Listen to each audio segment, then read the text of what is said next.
Bayangkan seorang perempuan biasa yang berangkat ke luar negeri hanya untuk mencari hidup yang lebih baik. Bayangkan lingkungan perantauan yang pelan-pelan berubah menjadi pintu masuk ke dunia gelap. Dari kebutuhan, pergaulan, dan kesempatan, lahirlah sebuah pilihan yang kelak mengubah segalanya. Bayangkan juga 2 ton sabu bernilai triliunan rupiah melintas di lautan seolah hanya muatan biasa. Bayangkan juga kurir-kurir yang tampak seperti penumpang normal di bandara, padahal membawa barang yang bisa menghancurkan hidup jutaan orang. Dan semua itu tidak berjalan sendiri, karena ada satu sosok yang mengatur semuanya. Inilah wajah narkoba modern, bukan lagi bisnis jalanan, melainkan jaringan rapi lintas negara dengan perekrutan, jalur distribusi, identitas palsu, dan manajemen risiko yang persis layaknya perusahaan besar. Dan di tengah jaringan itu, dikendalikan oleh seorang perempuan biasa asal Ponorogo yang bernama Dewi Astuti, seorang mantan pekerja migran yang bertransformasi menjadi pengendali jaringan narkoba internasional. Bagaimana Dewi masuk ke dalam lingkaran yang bahkan dia tidak bayangkan sebelumnya? Dalam video ini bersama Nas Creatify, mari kita menjelajahi sebuah perjalanan dari seorang istri dari seorang pekerja lepas di desa yang menjadi buronan kelas kakap narkoba jaringan internasional Dewi Astuti oleh BNN mengagetkan sejumlah kerabat dan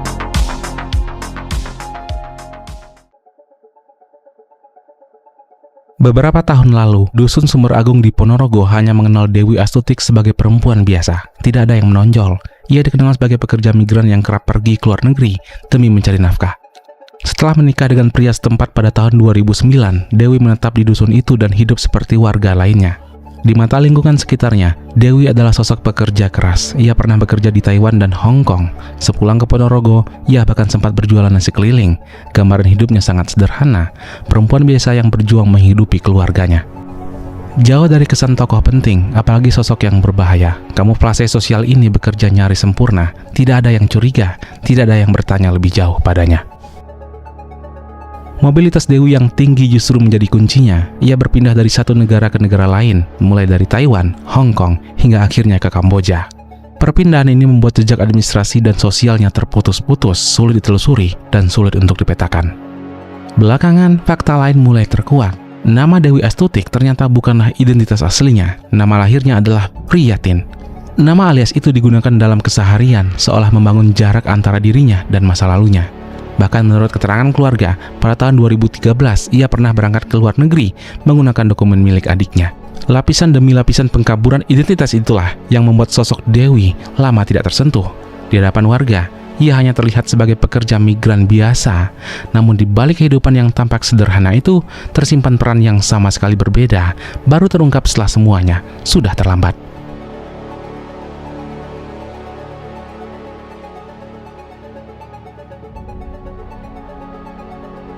BNN memang tidak pernah menjelaskan secara terbuka dan rinci kapan tepatnya Dewi pertama kali terlibat dalam bisnis narkoba. Namun dari pola jaringan yang berhasil diungkap, terlihat jelas bagaimana kemungkinan besar Dewi masuk ke dunia gelap tersebut. Jejaknya mengarah pada lingkungan yang selama ini sering luput dari perhatian publik, yakni ekosistem pekerja migran. Selama bertahun-tahun bekerja sebagai TKW di luar negeri, Dewi hidup dan bergaul di lingkungan diaspora Indonesia. Ia mengenal banyak orang yang sama-sama merantau, juga berhubungan dengan agen perjalanan, sponsor, dan perantara kerja. Lingkungan seperti ini, meskipun tidak selalu bermasalah, seringkali menjadi sasaran empuk sindikat narkoba. Mereka melihat para pekerja migran sebagai orang-orang yang punya akses lintas negara, terbiasa berpergian, paham alur bandara dan pelabuhan, serta kerap berada dalam tekanan ekonomi. Bukan rahasia lagi, banyak sindikat narkoba memanfaatkan kondisi tersebut. Pekerja migran yang awalnya hanya ingin mencari nafkah perlahan ditarik masuk, entah itu sebagai kurir, penghubung, atau sekadar membantu logistik. Dalam kasus Dewi, situasinya semakin rumit ketika ia berada di Kamboja. Negara itu dikenal menjadi titik pertemuan berbagai jaringan kejahatan lintas negara. Di sana, pada awal tahun 2024, Dewi berkenalan dengan seorang warga negara Nigeria yang berinisial DON, yang dijuluki Godfather dalam perdagangan narkoba internasional. Pertemuan ini diduga menjadi momen penting yang mengubah arah hidup Dewi secara drastis. Sejak saat itu, posisi Dewi dalam jaringan perlahan berubah. Awalnya, besar kemungkinan ia hanya menjalankan peran kecil. Ia mungkin membantu menghubungkan orang, menyampaikan pesan, atau merekrut orang-orang yang dianggap bisa dipercaya. Peran seperti ini sering dianggap sepele, tetapi justru menjadi pintu masuk menuju tanggung jawab yang lebih besar. Dalam sindikat narkoba modern, struktur kerja tidak selalu kaku seperti organisasi lama. Bandar besar jarang turun langsung membawa barangnya. Mereka bekerja layaknya pengelola, seperti mengatur orang lain, menyusun rencana, dan menjaga komunikasi tetap aman. Pola inilah yang terlihat dalam jaringan yang melibatkan Dewi. Pada tahun 2023, Dewi mulai merekrut sejumlah warga Indonesia yang dijadikan kurir. Dan para kurir inilah yang membawa paket narkoba ke berbagai negara. Memasuki awal 2024, peran Dewi semakin jelas. Ia bukan sebagai sekadar perantara, tetapi sudah mengatur perjalanan, menentukan tujuan, dan mengkoordinasikan pengiriman. Ini menunjukkan bahwa posisinya telah naik kelas dari pelaksana menjadi pengendali operasional. BNN menangkap sinyal kuat bahwa Dewi berada di level pimpinan jaringan. Hal ini terlihat dari kemampuannya mengatur banyak orang sekaligus, menjaga alur komunikasi, serta memastikan pengiriman berjalan lancar.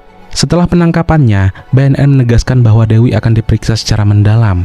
Tujuannya bukan hanya untuk menjerat dirinya, tetapi juga membongkar seluruh jaringan yang ia kendalikan, mulai dari sumber dana, jalur distribusi, hingga aktor lain yang terlibat di berbagai negara. Pernyataan BNN tersebut secara tidak langsung menegaskan posisi Dewi. Ia tidak lagi dipandang sebagai kurir biasa atau korban keadaan, melainkan sebagai pelaku utama yang berperan besar dalam sindikat narkotika lintas negara.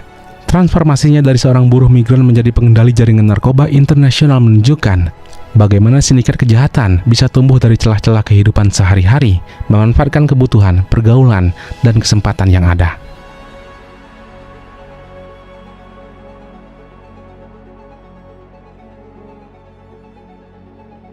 Dalam berbagai siaran pers dan keterangan resmi aparat penegak hukum, nama Dewi Astuti muncul sebagai sosok kunci dalam jaringan narkoba internasional.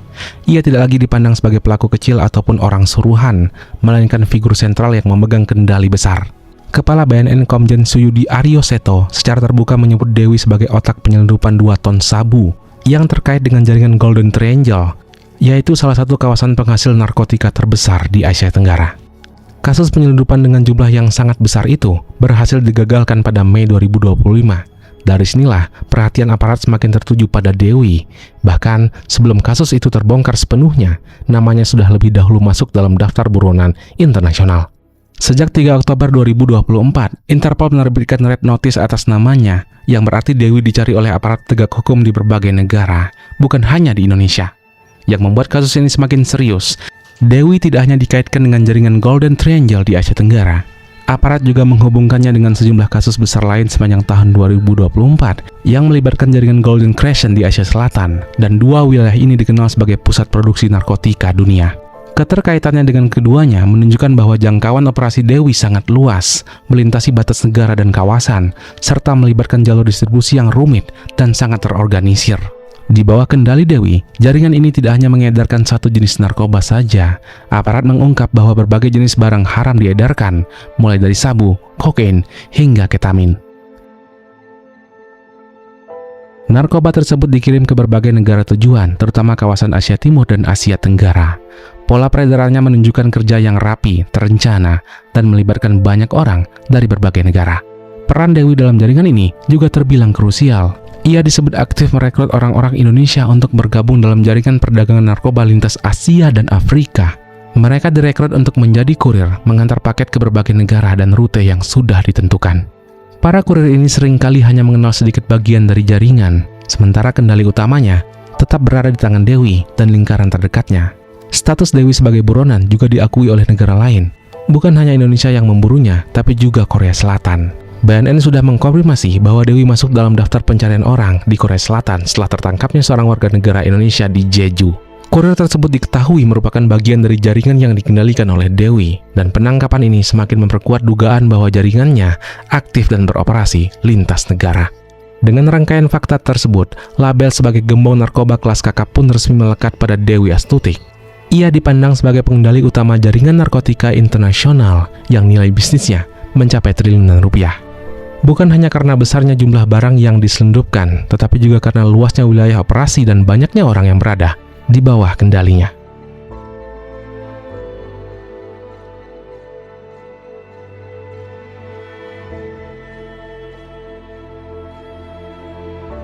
Nama Dewi Astuti mendadak dikenal luas dan menjadi sorotan nasional setelah aparat membongkar kasus penyelundupan sabu seberat 2 ton yang diduga kuat ia kendalikan. Kasus ini sangat mencengangkan publik karena jumlah narkoba yang terungkap sangat luar biasa dan belum pernah terjadi sebelumnya di Indonesia. Pada Mei 2025, tim gabungan yang terdiri dari Badan Narkotika Nasional dan Bea Cukai dan juga aparat penegak hukum lainnya berhasil menggagalkan upaya penyelundupan metamfetamin dalam jumlah yang fantastis. Nilai sabu tersebut ditaksir mencapai sekitar 5 triliun rupiah, dan angka ini memberi gambaran betapa besar skala bisnis gelap yang dijalankan oleh jaringan itu. Barang bukti sabu seberat kurang lebih 2.000 kg ditemukan tersembunyi di dalam kapal MT Sea Dragon Tarawa. Kapal itu tengah berlayar di perairan sekitar Tanjung Balai Karimun di Kepulauan Riau. Petugas yang mencurigai pergerakan kapal langsung melakukan penyergapan. Setelah diperiksa, ditemukan paket-paket sabu yang disembunyikan dengan rapi di dalam kapal. Kapal tersebut kemudian diamankan dan digiring ke dermaga Bea Cukai di Batam untuk pemeriksaan lebih lanjut. Kepala BNN saat itu, Martinus Hukom, menyatakan bahwa pengungkapan ini merupakan kasus penyitaan sabu terbesar sepanjang sejarah Indonesia yang berhasil dilakukan dalam satu kali operasi saja. Pernyataan ini menegaskan bahwa luar biasanya temuan tersebut sekaligus membuka mata publik tentang besarnya ancaman jaringan narkoba internasional yang beroperasi di wilayah Indonesia. Lebih jauh, pengungkapan kasus 2 ton sabu ini juga memperlihatkan betapa rapi dan profesionalnya jaringan yang diduga berada di bawah kendali Dewi Astuti. Dari hasil penyelidikan, petugas menemukan bahwa 4 orang anak buah kapal MT Sea Dragon Tarawa memiliki keterkaitan langsung dengan Dewi. Fakta ini menunjukkan betapa penyelundupan tersebut bukan aksi nekat individu, melainkan hasil kerja tim yang sangat terorganisir dengan baik. Untuk menjalankan operasi sebesar ini, tentu dibutuhkan modal yang sangat besar. Mulai dari pembelian narkoba dalam jumlah bertonton, penyediaan kapal laut, hingga pembuatan ruang penyimpanan khusus di dalam kapal agar barang tidak mudah terdeteksi. Selain itu, jaringan ini juga harus mengatur jalur pelayaran internasional, memalsukan atau memanipulasi dokumen, serta menyamarkan muatan agar terlihat seperti pengiriman biasa. Sindikat ini diduga kuat telah menyiapkan segala cara dengan matang. Mereka memahami risiko patroli aparat di laut dan berusaha menghindarinya dengan berbagai cara. Semua itu hanya bisa dilakukan jika ada koordinasi yang solid dan perintah yang jelas dari pucuk pimpinan jaringan. Dalam skema ini, Dewi Astuti disebut berperan sebagai pengendali utamanya. Ia diduga mengatur seluruh jalannya operasi di balik layar. Di bawahnya, ada koordinator lapangan yang memastikan barang berpindah dari satu negara ke negara lainnya. Lalu ada para kurir dan ABK kapal yang menjalankan tugas teknis di lapangan. Dan di ujung rantainya, sudah menunggu jaringan penerima yang siap mengedarkan barang tersebut ke pasar gelap. Kasus penyelundupan 2 ton sabu ini menjadi bukti nyata besarnya skala operasi yang dikelola oleh Dewi Astuti. Ini bukanlah sekadar kasus narkoba biasa, melainkan jaringan besar dengan perencanaan matang dan nilai bisnis yang luar biasa. Pengungkapan ini sekaligus menandai puncak karir Dewi di dunia gelap narkotika, sebelum akhirnya jaringan tersebut terbongkar dan dirinya masuk dalam buruan aparat.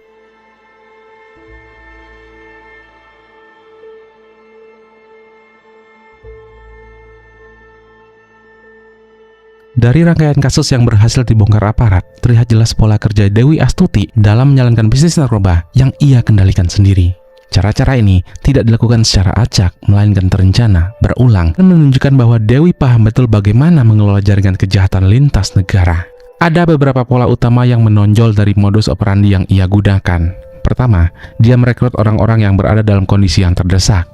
Dewi diketahui banyak merekrut warga negara Indonesia yang hidup dalam situasi yang sulit, terutama mereka yang menganggur dan tidak memiliki penghasilan tetap di luar negeri. Sejak tahun 2023, ia aktif mendekati WNI yang tinggal di Kamboja yang tidak punya pekerjaan jelas. Orang-orang ini dijadikan sasaran karena dianggap mudah dibujuk dan bersedia mengambil risiko besar demi imbalan uang. Pada para calon kurir, Dewi menjanjikan bayaran yang terlihat menggiurkan. Tugas mereka terlihat sederhana, mengantar barang ke negara tertentu.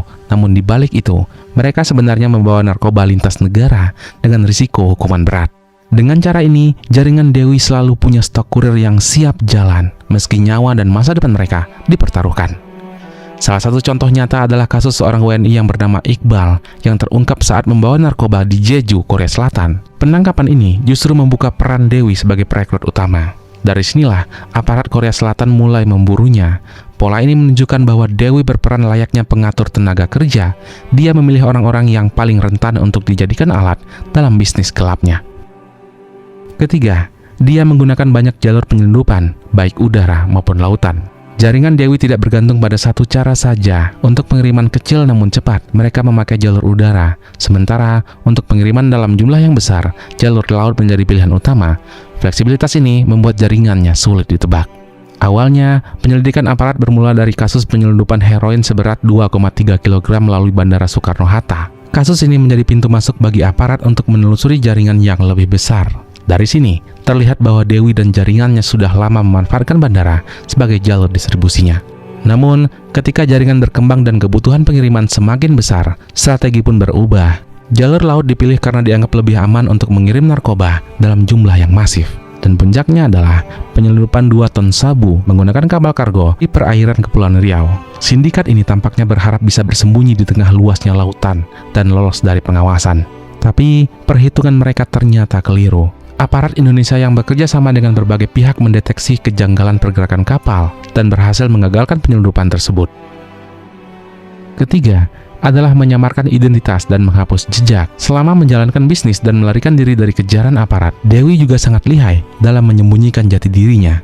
Ia dikenal memiliki banyak nama. Nama aslinya adalah Priyatin, sementara Dewi Astuti adalah alias utama yang paling sering digunakan. Di dalam jaringan, ia juga dipanggil dengan julukan Mami. Tidak hanya berganti nama, Dewi juga diduga menggunakan identitas palsu dalam berbagai dokumen. Saat bekerja ke luar negeri sebagai TKW, ia pernah memakai nama orang lain yang diduga adalah nama adik kandungnya sendiri.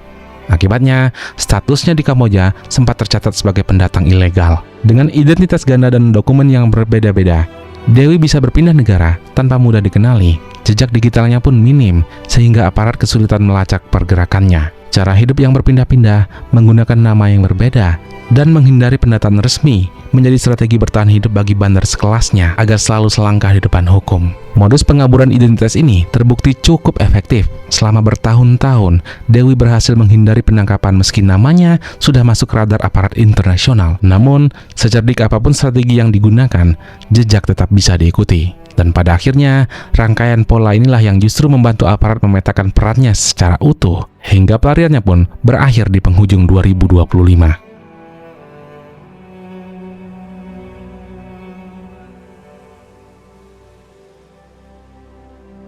Kasus yang melibatkan Dewi Astuti benar-benar menunjukkan wajah kejahatan narkoba yang berskala internasional. Ini terlihat dari banyaknya negara yang terhubung, baik sebagai tempat operasi jaringan, jalur peredaran narkoba, maupun sebagai pihak yang ikut memburunya. Sejak awal, kasus ini memang tidak pernah berdiri sebagai persoalan satu negara saja. Penangkapan Dewi sendiri terjadi di luar Indonesia. Ia ditangkap di Sihanoukville, Kamboja pada 1 Desember 2025. Operasi ini dilakukan secara senyap dan melibatkan kerjasama antara BNN, Interpol, serta para intelijen setempat. Penangkapan tersebut mengakhiri pelariannya setelah sekian lama berpindah-pindah tempat untuk menghindari kejaran hukum. Kamboja diketahui menjadi lokasi persembunyian terakhirnya sebelum pada akhirnya aparat berhasil melacak keberadaannya. Dari kasus inilah, benang merah antara jaringan Dewi dan peredaran narkoba di Korea Selatan semakin jelas. Sejak saat itu, kerjasama antara BNN dan otoritas Korea Selatan pun terjalin, terutama dalam pertukaran informasi dan data intelijen. Dalam hal peredaran narkoba, jaringan Dewi terbukti menjangkau wilayah yang sangat luas. BNN mengidentifikasi setidaknya 6 negara di kawasan Asia dan Afrika yang terhubung langsung dengan aktivitas jaringan ini. Negara-negara tersebut antara lain Indonesia, Laos, Hong Kong, Korea Selatan, Brazil, dan Ethiopia. Daftar ini menunjukkan bahwa jaringan Dewi tidak hanya beroperasi di Asia Tenggara saja, tetapi juga merambah Asia Timur, Amerika Latin, hingga ke Afrika. Pola peredarannya juga terbilang rapi dan terencana. Narkoba diduga berasal dari kawasan penghasil utama seperti Golden Triangle di Asia Tenggara dan Golden Crescent di Asia Selatan. Dari sana, barang haram tersebut dikirim ke berbagai negara tujuan menggunakan kurir-kurir yang direkrut oleh Dewi. Untuk kawasan dekat seperti Indonesia dan Laos, sabu menjadi jenis narkoba yang paling sering dikirim. Sementara itu, kokain diduga dialirkan ke wilayah seperti Hong Kong dan Korea Selatan. Negara-negara seperti Ethiopia dan Brazil diduga berperan sebagai negara transit sekaligus pasar baru yang sedang dibidik jaringan tersebut. Aparat menegaskan bahwa daftar negara yang terungkap sejauh ini belum tentu menjadi daftar akhirnya. Penyelidikan masih terus berjalan dan sangat mungkin ada negara lain yang terlibat, baik sebagai tempat singgah, jalur pengiriman, maupun tujuan akhir peredaran narkoba. BNN menyatakan akan membongkar seluruh jaringan internasional Dewi Astuti hingga ke akar-akarnya. Inilah yang membuat kasus Dewi Astuti menjadi sangat kompleks. Penanganannya tidak bisa dilakukan oleh satu negara saja. Diperlukan koordinasi lintas negara, kerjasama intelijen, serta komitmen bersama untuk memutus rantai perdagangan narkoba internasional yang sudah ia bangun.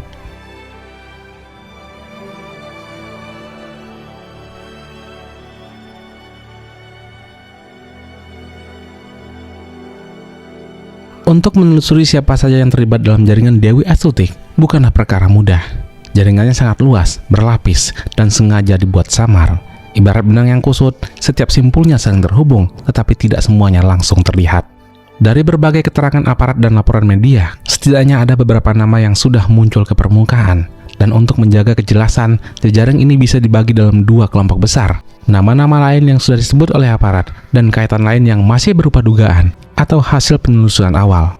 Sosok yang paling awal membuka tabir jaringan Dewi adalah Iqbal, seorang warga negara Indonesia yang ditangkap di Jeju, Korea Selatan. Iqbal tertangkap saat membuka narkoba dan kemudian diketahui sebagai kurir yang direkrut langsung oleh Dewi Astuti. Informasi inilah yang disampaikan Kepala BNN kepada publik. Dari penangkapan Iqbal, aparat Korea Selatan dan Indonesia mendapatkan petunjuk kuat bahwa Dewi memiliki jaringan aktif di negeri tersebut. Dan kasus ini pula yang membuat Dewi resmi masuk dalam daftar buron Korea Selatan. Nama berikutnya adalah Abdul Halim, seorang pria warga negara Pakistan yang ditangkap bersama dengan Dewi di Kamboja. Menurut keterangan aparat, Abdul Halim diduga memiliki hubungan dekat dengan Dewi, bahkan disebut sebagai pasangan atau orang yang memiliki relasi personal dengannya. Meski peran pastinya masih dalam penyelidikan, kehadiran Abdul Halim menunjukkan bahwa jaringan Dewi tidak hanya berisi hubungan bisnis semata, tetapi juga bercampur dengan relasi pribadi lintas negara. Ini memperlihatkan bagaimana dunia kejahatan kerap menyatu dengan kehidupan personal pelakunya. Selain itu, dalam kasus penyelundupan 2 ton sabu yang menggunakan kapal MT Sea Dragon Tarawa, aparat mengamankan seluruh awak kapal. Dari hasil penyelidikan, BNN menemukan bahwa setidaknya 4 orang anak buah kapal memiliki keterkaitan langsung dengan Dewi Astuti. Meski identitas mereka belum seluruhnya dibuka ke publik, fakta ini cukup untuk menunjukkan bahwa kru kapal tersebut bukan sekadar pekerja biasa. Mereka diduga menjalankan tugas atas perintah jaringan Dewi. Biasanya, nama-nama seperti ini baru akan terungkap lebih jelas saat proses persidangan berlangsung. Dalam penyelidikan, juga muncul nama lain seperti Dinda atau Kak Jinda yang diduga digunakan sebagai sandi atau nama samaran. Banyaknya alias ini menunjukkan betapa seriusnya Dewi dalam menyamarkan identitasnya agar sulit untuk dilacak. Kedua, nama Freddy Pratama sering muncul dalam pemberitaan yang membahas Dewi Astuti.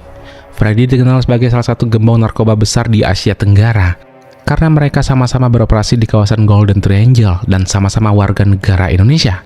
Wajar jika publik berspekulasi apakah Dewi merupakan bagian dari jaringan Freddy atau memiliki hubungan langsung dengannya. Namun, BNN masih bersikap hati-hati. Dalam pernyataan resminya, Kepala BNN menegaskan bahwa hingga saat ini belum ada bukti kuat yang memastikan Dewi Astuti terhubung langsung dengan Freddy Pratama. Hasil analisis sementara justru menunjukkan bahwa Dewi membangun jaringannya sendiri dengan koneksi yang berbeda, seperti jalur Kamboja, Nigeria, hingga Brazil. Artinya, Dewi tidak serta-merta berada di bawah kendali Freddy atau menjadi bagian dari sindikatnya. Meskipun begitu, aparat tidak menutup kemungkinan adanya persinggungan antar jaringan. Dalam dunia kelam ini, kerjasama antar sindikat bukan hal yang asing. Mereka bisa berbagi jalur, pasar, atau bahkan pemasok. Karena itu, BNN tetap mendalami kemungkinan hubungan Dewi dengan jaringan lain, termasuk dengan jaringan Freddy Pratama. BNN sudah menegaskan bahwa penangkapan Dewi Astuti bukanlah akhir dari kasus ini. Justru sebaliknya, ini menjadi pintu masuk untuk membongkar seluruh struktur organisasi yang selama ini bekerja di balik layar. Publik pun menunggu kelanjutan proses hukum ini. Apakah akan muncul nama-nama besar lainnya? Atau terungkap jaringan baru yang selama ini tersembunyi dengan rapi? Yang jelas, tertangkapnya Dewi Astuti yang dijuluki dengan Ratu Sabu asal Ponorogo membuka mata banyak orang. Kasus ini menunjukkan bahwa jaringan narkoba internasional bisa dijalankan oleh sosok yang tampak biasa dan berbaur dalam kehidupan sehari-hari dan nyaris tidak terdeteksi. Berkat kerjasama lintas negara dan keterlibatan aparat, satu persatu lapisan penyamaran itu akhirnya terbuka dan meninggalkan pelajaran pahit tentang bagaimana kejahatan terorganisir bisa tumbuh diam-diam di sekitar kita. Dapat perlakuan serba ekstra. Pesawat jet pribadi dicharter khusus oleh BNN untuk proses ekstradisi sang ratu